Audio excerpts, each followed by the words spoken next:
Hello लोगोफोर नोंथांमोनखौ दिनै गोदान भिडिअ बरायबाय। दिनै नोंथांमोननि सिगाङाव मोनसे गोनांथार इम्पर्टेन्ट भिडिअ लाना फैदों दै।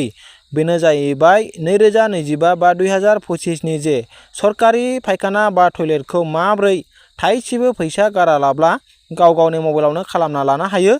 बिनि बागै दिनैनि बे भिडिअआवहाय A to Z आं खोन्थालांगोन। बेनिखायनो नोंथांमोना बे भिडिअखौ स्किप खालामालाबा जोबनायसिम नायलांबानो जाबाय। बे भिडिअखौ नायखांनायनि उनाव नोंथांमोना थाइसेबो फैसा गारालाब्ला गाव गावनि मबाइलावनो खालामना लानो हागोन आरो जेब्लानाखि सम फैयो अब्ला नोंथांमोननि एकाउन्टआव डाइरेक्टलि सरकारि टयलेट बा फायखानाखौ लुनो थाखाय फैसाया हाबगोन। भिडिअखौ जागायनायनि सिगां आंनिफ्राय नोंथांमोननिसिम मोनसे गुरै खावलायनाय, जायफ्रानाखि चेनेलाव गोदानै फैदों नोंथांमोना बे बड' मिक्सार इउटुब चेनेलखौ साबस्क्राइब खालामना लाबानो जाबाय। जेन' बेबादिनो बर' रावजों लेटेस्ट इम्पर्टेन्ट भिडिअ लाना फैयोबा नोंथांमोना जेन' मोननो हायो। सरकारि फायखाना बा टयलेट एप्लाइ खालामनो थाखाय नोंथांमोना बे वेबसाइटआव फैनांगोन आरो बेखौ आं दा लास्टआव खोन्थागोन। जेब्लानाखि नोंथांमोना बे वेबसाइटआव फैयो नोंथांमोना बेयाव बेबायदि नुदों फार्स्टआवनो स्टेट नेम, बेयाव जोंना आसामा अलरेडि सेलेक्ट जानानै थाखागोन। बेनिफ्राय नैबे डिस्ट्रिक्ट नेम, बे डिस्ट्रिक्ट नेमखौ नैबेवहाय क्लिक खालामनानै नोंथांनि डिस्ट्रिक्टखौ सेलेक्ट खालामनानै लादो।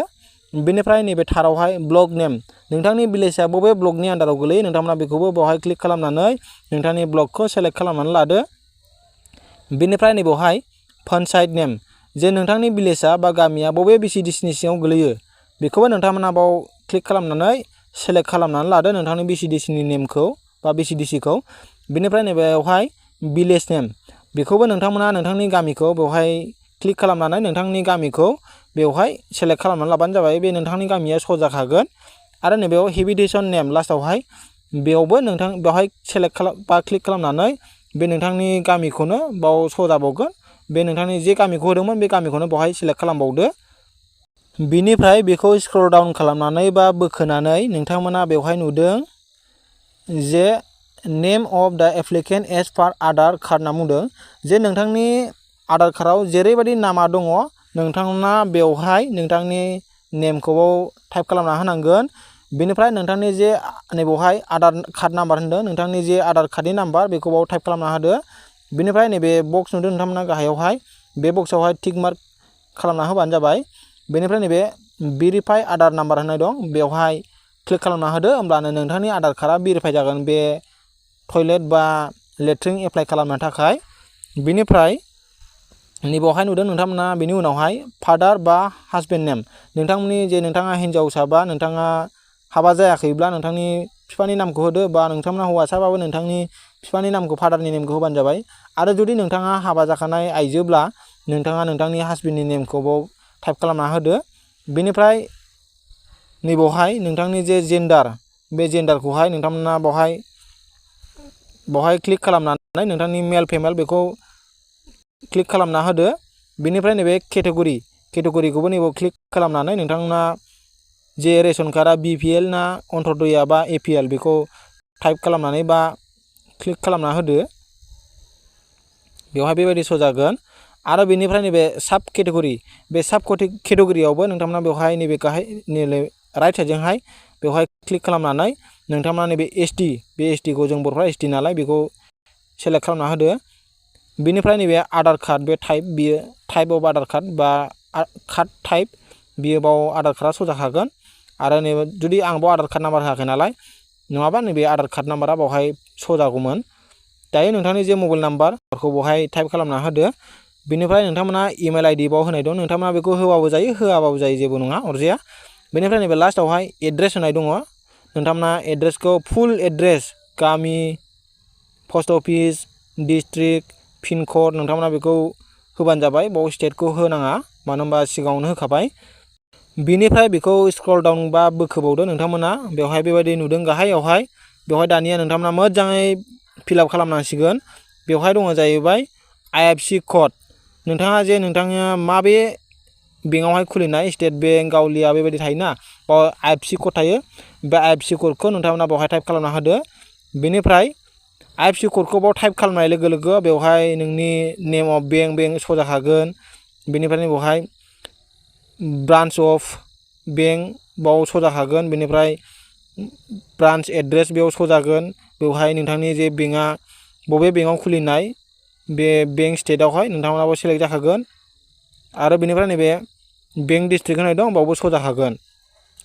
दा लास्टआव नोंथांनि जे खामानि मावनो गोनाङा नैबावहाय एकाउन्ट नाम्बार होनाय दं। बे नोंथाङा नोंथांनि एकाउन्ट नाम्बारखौ मोजाङै फिलआप खालामना होबानो जाबाय। आरो नैबावहाय कनफार्म एकाउन्ट नाम्बार होदों जे बे नोंथांनि एकाउन्ट नाम्बारखौनो बाव खेबसेबाव मोजाङै होबानो जाबाय जेन' मिलायनांगोन बियो मोननैजोंहाय। आरो बेनिफ्राय नैबावहाय scan first page of password होननानै बुंदों, बे पासबुक होननानै बुंदों। बेवहाय जाहैबाय नोंथांनि जे एकाउन्ट नाम्बार थानाय बेखौ मोजाङै नोंथांमोना खेबनांगोन दै। नोंथांमोना खेबनानैहाय नैबे चुज फाइलावहाय नोंथांमोना क्लिक खालामनानै नोंथांनि जे एकाउन्ट बियो बेवहाय लाबोनाय जागोन बा लाबोनांगोन। नोंथांमोना एकाउन्टखौ आपल'ड खालामनो थाखाय नोंथांमोना खेबनानै डाइरेक्ट नोंथांमोना आपल'ड खालामनो सानोबा बियो जानाय नङा दै। नोंथांमोना 200 KB गाहायावथ' नोंथांमोना खालामखानांगोन। आरो बेनिफ्राय जे फटकनि नेम नोंथांमोना डाइरेक्ट खेबोब्ला बेबायदि जायो नालाय फटकनि नेमा, बेखौ फटकनि नेमखौ नोंथांमोना रिनेम खालामनांगोन। बेवहाय नोंथांनि नेम नङाब्ला जे एकाउन्टनि नेम ओरैनो जास्ट सोलायबानो जायो आरो बेखौहाय जेनेबा ओरैहाय हमना लादो एकाउन्टल' खालामबाय आङो, बेखौ अके खालामदो। बेखौहाय नोंथांमोना बेबायदि नोंथांमोना नेमखौ बा फटकनि नेमखौ नोंथांमोना सोलायबानो बियो आपल'ड जागोन आरो। बेनिफ्राय लास्टआव जोबनायाव नैबे गाहायावहाय नोंथांमोना नुदों एप्लाइ होनाय, बे एप्लाइआवहाय क्लिक खालामना होबानो नोंथांनि जे टयलेट बा सरकारनि फायखाना बा टयलेट एप्लाइ खालामनाय बियो साक्सेसफुल जागोन। आरो नोंथांनियाव मोनसे जे एक्न'लेजमेन्ट नाम्बार नोंथांनि मबाइलावहाय बा नोंथांनि मबाइल नाम्बाराव SMS फैगोन। दानिया नोंथांमोना बेबायदि एप्लाइ खालामनो थाखाय फार्स्टआव नङाबा सरकारि फायखाना बा टयलेट एप्लाइ खालामनो थाखाय नोंथांमोना नैबे वेबसाइटआव हाबनांगोन। आरो बे वेबसाइटनि लिंकखौ आङो बे भिडिअनि डिसक्रिपसनावहाय लिंक 1 होनानै दोनगोन। जेब्ला नोंथांमोना बे लिंक 1आव क्लिक खालामगोन, क्लिक खालामनाय लोगो लोगो नोंथांमोना डाइरेक्टलि बे पेजाव फैगोन। आरो नोंथांमोना बेवहाय नुदों नैबे राइट साइडजों जे गाहायावहाय निउ एप्लिकेन्ट, नोंथांमोना जुदि सिगांनिफ्रायनो बे वेबसाइटआवहाय रेजिस्टार खालामखानाय नङाबा नोंथांमोना बे निउ एप्लिकेन्ट होनाय दं आरो एसे आगदाजोंहाय नैबे क्लिक हियार होनाय दं फिसानो, नोंथांमोना बेवहाय क्लिक खालामना होनांगोन। दायो आं बेखौ खालामनानै खोन्थानि। बेयाव क्लिक खालामनाय लोगो लोगो बेयाव बेबायदि पेज गेवगोन। नोंथांमोना नुदों नैबे फार्स्टआवहायनो नेम, नोंथांमोना नोंथांनि नेम फुल नेमखौ बेवहाय टाइप खालामना होनांगोन। बेनिफ्राय नोंथांनि एक्टिभ थानाय मबाइल नाम्बारखौ बेवहाय टाइप खालामना होदो। बेनिफ्राय नैबे थारावहाय इमेल आइडि दं, जे नोंथांनि एक्टिभ थानाय इमेल आइडिखौ बेवहाय टाइप खालामना होदो। बेनिफ्राय नैबेयाव एड्रेस, नोंथाङा भिलेजनिफ्राय लानानै पिन क'डसिम नोंथांमोना फुल नोंथांनि एड्रेसखौ बेवहाय टाइप खालामना होदो। बेनिफ्राय नैबे स्टेटआवहाय नैबेवहाय सेलेक्ट खालामनानै आसामखौ सेलेक्ट खालामनानै लाबानो जाबाय। बेनिफ्राय नैबे आइडि टाइपआबो बेवहाय नोंथांमोना सेलेक्ट खालामनांगोन। दायो आं बेखौ खालामना खोन्थानि। सिगांग्रो आं नैबे स्टेटखौ सेलेक्ट खालामग्रोनि, बेयाव क्लिक खालामबाय आङो। क्लिक खालामनाय लोगो लोगो बेयाव बेबायदि मेरला स्टेटनि नेम ओंखारबाय। दायो आसामखौ सेलेक्ट खालामबाय आङो। बेनिफ्राय नैबाव आइडि टाइपआवबो बेवहाय नैबे सेलेक्टआव क्लिक खालामदो। क्लिक खालामनाय लोगो लोगो बेयाव मोनथाम अप्सन नुदों, पेन कार्ड, भटार आइडि कार्ड, पासपर्ट।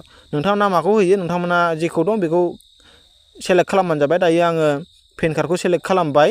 बेनिफ्राय नैबेयाव आइडि नाम्बाराव जाहैबाय नोंथांनि जे पेन कार्डनि आइडि नाम्बार बा पेन कार्ड नाम्बार, बेखौहाय नोंथांमोना बेवहाय टाइप खालामना होदो।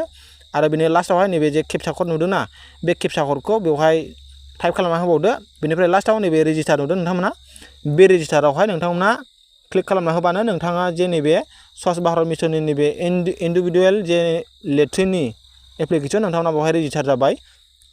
रेजिस्टार खालामनाय लोगो लोगो नोंथांमोननियाव मोनसे मबाइलावहाय मेसेज थांगोन आरो बेवहाय नोंथांनि आइडि नाम्बार आरो पासवार्ड नोंथांमोना मोननो हागोन। आरो बेखौ नोंथांमोना जेब्लानाखि रेजिस्टार खालामखाङो, नैबे गाहायावहाय नुदों नोंथांमोना नैबे केन्सेल नुदोंना, बे केन्सेलावहाय क्लिक खालामना होदो। दायो बेयाव क्लिक खालामबाय। बेयाव क्लिक खालामनाय लोगो लोगो बेयाव सिगांनियाव फैफिनबाय। दानिया नोंथांमोना नोंथांनि जे मबाइल नाम्बाराव मोनसे लगिन आइडि थांदोंना, बे लगिन आइडिखौ बेवहाय क्लिक खालामना होदो बा टाइप खालामना होदो।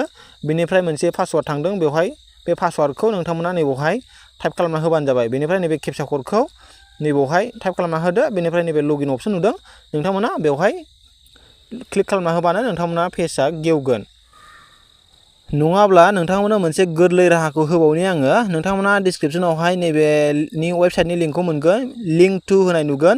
बे लिंक टुआव क्लिक खालामनाय लोगो लोगो बेयाव बेबायदि पेज गेवगोन आरो जे नोंथाङा दासो रेजिस्टार खालामदों बे रेजिस्टार खालामनाय मबाइल नाम्बारखौ बेयाव टाइप खालामदो बेनिफ्राय नैबे गेट अटिपि होनाय दं येलो कालारनि बेयाव क्लिक खालामना होदो क्लिक खालामनाय लोगो लोगो नोंथांनियाव मोनसे अटिपि थांगोन बे अटिपिखौ नैबे इन्टार अटिपि होनाय दं बेयाव टाइप खालामदो बेनिफ्राय नैबे केपचा क'डखौ नैबेयाव होदो बेनिफ्राय साइन इन खालामदो साइन इन खालामनाय लोगो लोगो बेबायदि पेज गेवगोन नोंथांमोना नुदों बेवहाय नोंथांनि जे गासिबो दासो रेजिस्टार खालामनाय प्रफाइल बेयो बाव शो जाजोबगोन नोंथांनि नेम मबाइल नाम्बार एड्रेस गासिबो शो जाजोबगोन बेखौ आं प्राइभेसिनि थाखाय ब्लार खालामना होनाय जाबाय बेनिफ्राय नोंथांमोना नैबे गोजौआवहाय लेफ्ट साइडजों नुदों नैबे 3 लाइन बे 3 लाइनाव नोंथांमोना क्लिक खालामना होनांगोन दायो आं बेखौ खालामनि बेयाव क्लिक खालामनाय लोगो लोगो बेयाव बेबायदि पेज गेवबावगोन दै नोंथांमोना नुनो हादों नैबे फार्स्टआवनो जाहैबाय निउ एप्लिकेन्ट आरो नैबेवहाय भिउ एप्लिकेसन बे भिउ एप्लिकेसना जाहैबाय जेब्लानाखि नोंथांमोना एप्लाइ खालामगोन एप्लाइ खालामखांनायनि उनाव नोंथांमोना नैबे भिउ एप्लिकेसनाव नोंथांमोना क्लिक खालामबा नोंथांनि एप्लाइ खालामनाय प्रसेस बा स्टेटास बेखौ नायनो हागोन दायो गोदानै एप्लाइ खालामनो नालाय नैबे फार्स्टआव निउ एप्लिकेसन होनाय दं बेवहाय क्लिक खालामना होनांगोन दायो आं बेखौ खालामनि